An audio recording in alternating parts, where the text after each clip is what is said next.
En Russie, le marché de l'automobile est en pleine croissance depuis 20 ans.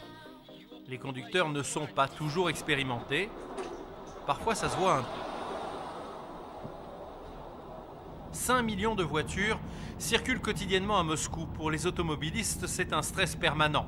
Alors quand on le peut financièrement, on s'achète une voiture comme un cocon qui va vous isoler des autres. Sergueï Blokhin est chirurgien esthétique. Il gagne très bien sa vie et choisit le matin entre ces 4 voitures laquelle il va utiliser.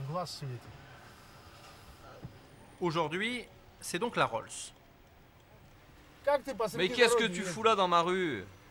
Oui, je comprends, mais enfin, pousse-toi. Les rues de Moscou, pas toujours bien entretenues, expliquent aussi ses choix.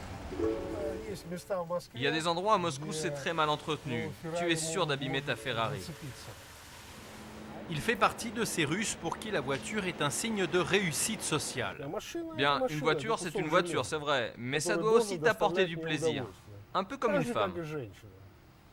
Et pour les femmes, justement, la voiture, c'est quoi? Finalement, un peu la même chose.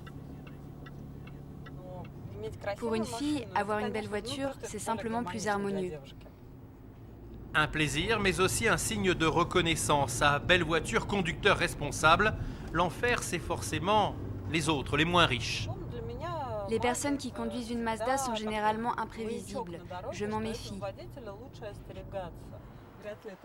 Evgenia ou Sergueï font partie de ces 15% de Russes aisés qui font vivre le marché de l'automobile. Un marché spécifique, mais en croissance régulière, voilà qui intéresse les constructeurs. Le français Citroën se positionne sur un segment dit premium, c'est-à-dire de qualité supérieure, avec de beaux matériaux et des adaptations obligatoires ici pour coller aux réalités de la vie en Russie. Plutôt sympa, hein? Qu'est-ce que t'en penses? Vous savez qu'en Russie, on connaît des conditions extrêmes, que ce soit l'été ou l'hiver. Les routes ne sont pas toujours de très bonne qualité. Et donc, par exemple, nous avons installé des plaques sous moteur pour que cette voiture puisse passer sur pratiquement toutes les routes. Elle est légèrement rehaussée, avec une suspension rehaussée. Et puis pour le froid, le pare-brise de notre C4 Sedan est intégralement chauffant. Les 3 principaux constructeurs français représentent au total moins de 10% des ventes sur le marché russe, mais ils cherchent à développer leur présence dans cet Eldorado de l'automobile.